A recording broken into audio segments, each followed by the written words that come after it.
Belagavi conductor ಹಲ್ಲೆ ಬಗ್ಗೆ ಕೊನೆಗೂ ಬಾಯ್ ಬಿಟ್ಟಿದ್ದಾರೆ ಸಚಿವೆ. ಘಟನೆ ನಡೆದು 3 ದಿನಗಳ ಬಳಿಕ ಹೆಬ್ಬಾಳ್ಕರ್ ಮಾತುಗಳನ್ನಾಡಿದ್ದಾರೆ. ಕಂಡಕ್ಟರ್ ಮೇಲಿನ ಹಲ್ಲೆಯನ್ನ ಖಂಡಿಸುತ್ತೇನೆ ಅಂತ ಹೇಳಿ ಸಚಿವೆ ರಿಯಾಕ್ಟ್ ಮಾಡಿದ್ದಾರೆ.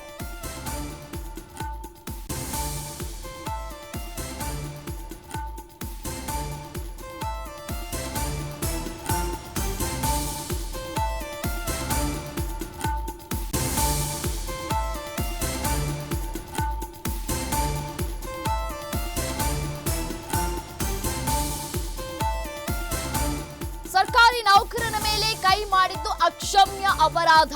ತಪ್ಪಿತಸ್ಥರಿಗೆ ಶಿಕ್ಷೆಯಾಗುವ ರೀತಿ ನಾವೆಲ್ಲ ಮಾಡ್ತೇವೆ. ಕರ್ನಾಟಕ ಬೇರೆ ಅಲ್ಲ, ಇನ್ನೊಂದು ರಾಜ್ಯ ಬೇರೆ ಅಲ್ಲ.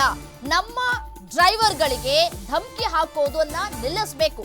ಇದನ್ನ ಇಲ್ಲಿಗೆ ಮುಗಿಸ್ಬೇಕು ಅಂತ ಹೆಬ್ಬಾಳ್ಕರ್ ಮನವಿ ಮಾಡಿದ್ದಾರೆ. ಮನವಿ ಯಾಕೆ ಮಾಡ್ತೀರಿ? ಇದರಲ್ಲಿ ಯಾರ ತಪ್ಪು ಅನ್ನೋದನ್ನ ಫಸ್ಟ್ ಪತ್ತೆ ಹಚ್ಚಿ ಅವರಿಗೆ ಶಿಕ್ಷೆಯನ್ನ ಕೊಡಿಸುವಂತಹ ಕೆಲಸ ಮಾಡಬೇಕಾಗಿದೆ.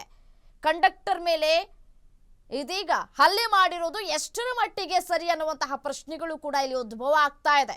ಅದು ಕೂಡ ಕರ್ತವ್ಯವನ್ನ ನಿರ್ವಹಿಸ್ತಾ ಇರುವಂತಹ ಸಂದರ್ಭದಲ್ಲಿಯೇ ಈ ರೀತಿಯಾಗಿ ಹಲ್ಲೆಯಾಗಿದೆ. ಇದಕ್ಕೆ ಮನವಿ ಮಾಡಿಕೊಳ್ಳುವಂತಹ ಅನಿವಾರ್ಯತೆ ಏನಿದೆ ಅಂತ ಹೇಳಿ ಜನಸಾಮಾನ್ಯರು ಪ್ರಶ್ನೆ ಮಾಡ್ತಾ ಇದ್ದಾರೆ.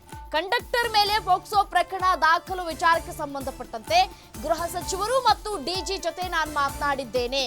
ಸ್ಥಳೀಯ ಸಿಪಿಐ ಗಮನಕ್ಕೆ ತರದೆ ಕೇಸನ್ನ ದಾಖಲಿಸಿದ್ದಾರೆ. ನಾವು ಹೇಳಿದ ಮೇಲೂ ರಾತ್ರಿ 12 ಗಂಟೆಗೆ ಕೇಸ್ ದಾಖಲು ಆಗಿದೆ. ಪ್ರಕರಣ ನಿಭಾಯಿಸುವುದರಲ್ಲಿ ಸಿಪಿವೈ ವಿಫಲರಾಗಿದ್ದಾರೆ.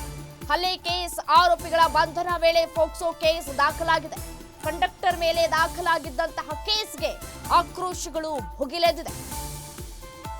ಬಸ್ ಕಂಡಕ್ಟರ್ ಮೇಲೆ ಹಲ್ಲೆ ಪ್ರಕರಣಕ್ಕೆ ಸಂಬಂಧಪಟ್ಟಂತೆ ಬೆಳಗಾವಿಯಲ್ಲಿ ಸಚಿವೆ ಲಕ್ಷ್ಮಿ ಹೆಬ್ಬಾಳ್ಕರ್ ರಿಯಾಕ್ಟ್ ಮಾಡಿದ್ದಾರೆ. ಅಕ್ಷಮ್ಯ ಅಪರಾಧ ಇದು, ನಾವು ಕೂಡ ಖಂಡಿಸ್ತೇವೆ ಅನ್ನುವಂತಹ ಮಾತುಗಳನ್ನಾಡಿದ್ದಾರೆ.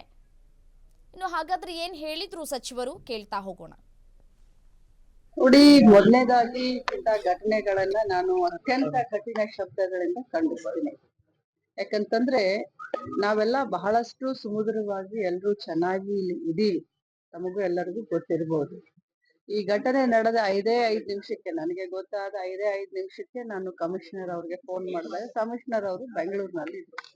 ಡಿಸಿಪಿ ರೋಹನ್ ಅವ್ರಿಗೆ ಫೋನ್ ಮಾಡಿ ಘಟನೆಯ ವಿವರವನ್ನ ಎಲ್ಲ ಅವತ್ತನೇ ತೆಗೆದುಕೊಂಡು ಯಾರು ತಪ್ಪಿತಸ್ಥರಿದ್ದಾರೆ, ಯಾರು ಸರ್ಕಾರಿ ನೌಕರಸ್ಥರ ಮೇಲೆ ಕೈ ಮಾಡಿದ್ದಾರೆ ಅವ್ರನ್ನ ತತ್ಕ್ಷಣ ಅರೆಸ್ಟ್ ಮಾಡಿ ಅಂತಾನೆ ನಾನು ಡೈರೆಕ್ಷನ್ ಅವತ್ತನೇ ಕೊಟ್ಟಿದ್ದೀನಿ.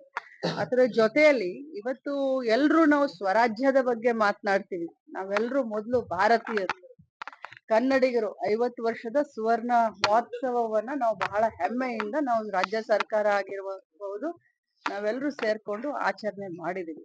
ಸ್ವರಾಜ್ಯದ ಬಗ್ಗೆ ಮಾತನಾಡಿದಾಗ ಭಾರತೀಯರು ಎಲ್ರು ಒಂದು ಅಂತ ಹೇಳಿದಾಗ 4 ಜನ 5 ಜನ 10 ಜನ ಇಂತ ಪುಂಡರು ಬಂದು ಈ ಒಂದು ಭಾಷಾ ವಿವಾದವನ್ನ ಎಳೆದುಕೊಂಡು ರಾಜಕಾರಣದ ಬೇಳೆನ ಬೇಯಿಸ್ಕೊಳ್ಬೇಕು ಅನ್ನುವಂತ ಇದ್ರಲ್ಲಿ ಈ ರೀತಿ ಹೋಗ್ತಾ ಇದಾರಲ್ಲ, ಅದನ್ನ ನಾನು ಖಂಡಿಸ್ತೀನಿ.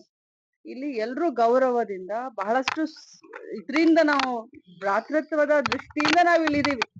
ಈಗ ನನ್ನ ಕ್ಷೇತ್ರದಲ್ಲಿ ಆಗಿದೆ ಘಟನೆ ಅಂತ ತಾವು ಕೇಳಿದ್ರಿ ಮಾನ್ಯರು. ಆದ್ರೆ ನನ್ನ ಕ್ಷೇತ್ರದಲ್ಲಿ ನನ್ನನ್ನ ಇಡೀ ಮರಾಠಿಗರು ಓಟ್ ಹಾಕಿ ಗೆಲ್ಲಿಸ್ತಾರೆ ಅಂತಂದ್ರೆ ಒಂದು ಭಾಷಾ ವಿವಾದ ಅನ್ನೋದನ್ನ ಬೇರ್ ಸಮೇತ ನಾವು ಕಿತ್ತಾಕಿದೀವಿ. ಇವತ್ತು ಸರ್ಕಾರಿ ನೌಕರಸ್ಥರು, ಅದ್ರಲ್ಲೂ ಕೂಡ ಯಾರವರು, ಅವರು ಟ್ರಾನ್ಸ್ಪೋರ್ಟೇಶನ್ ದವ್ರು ಇರ್ಬೋದು, ಪೊಲೀಸ್ ಇಲಾಖೆಯವ್ರು ಇರ್ಬೋದು, ಅಥವಾ ನಮ್ಮ ಹೆಲ್ತ್ ಇಲಾಖೆಯವ್ರು ಇರ್ಬೋದು. ನಾವೆಲ್ಲ ನಮ್ಗೆ ರಜೆ ದಿನಗಳಿದಾವೆ, ಆದ್ರೆ ಅವ್ರಿಗೆ ಹಬ್ಬ ಹರಿದಿನನೂ ಇಲ್ಲ, ರಜೆನೂ ಇಲ್ಲ, ಸಂಡೇನೂ ಇಲ್ಲ.